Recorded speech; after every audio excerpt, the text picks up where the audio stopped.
Bonjour. Aujourd'hui, je réponds aux questions de Nathalie sur le bouillon et sur mes boissons du matin. Cette vidéo est réservée aux curieux et aux curieuses qui osent poser des questions. C'est pourquoi j'y réponds.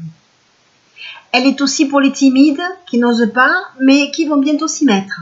Et pour tous les autres aussi. Je suis Edith, coach et profileuse alimentaire, auteure du blog La Petite Fabrique d'Edith, et je suis là pour vous. Profitez-en, que diable! Aujourd'hui, je vous parle de mes menus d'hier. Jour maigre. J'ai commencé ma journée avec de l'eau chaude vitaminée. Et c'est là que la question de Nathalie intervient. Elle me demande si c'est la même chose, l'eau chaude, que la tisane chauffante. En fait, l'eau chaude vitaminée du matin et la tisane chauffante sont deux choses bien différentes.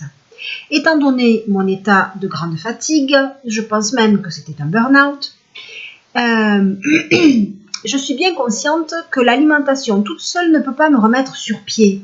Donc, j'aide mon corps à récupérer en lui apportant des vitamines et des acides aminés dont il a besoin. Je fais ça le matin avec une grande ou deux tasses d'eau tiède. La tisane chauffante est faite à base d'épices frais. En ce moment, je n'arrive pas à en préparer. J'en ai bu tout l'hiver et maintenant, je crois que j'en ai un peu marre. Je sais qu'à l'automne, quand le temps va se remettre au frais, je vais m'y remettre. Je vous mets quand même la recette dans les commentaires. Et puis, pour revenir à mon menu, j'ai pris une tasse de bouillon et 2 œufs à la coque.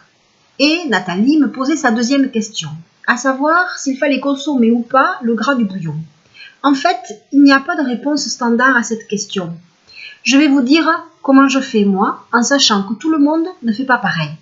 Quand je fais du bouillon avec des os de volaille, il est très gras. Et comme je le fais cuire longtemps et que je bois aussi le bouillon les jours maigres, je le dégraisse systématiquement. Quand je fais le bouillon avec du jarret, de l'ossobuco ou du plat de côte de bœuf, il est très très maigre. Aussi, je le bois tel que. Je connais des personnes qui en consomment régulièrement avec tout le gras et qui ne conçoivent absolument pas de le dégraisser. C'est vraiment à vous de tester comment vous le préférez. Vous pouvez me le dire dans les commentaires, j'aimerais bien savoir quelle est votre préférence.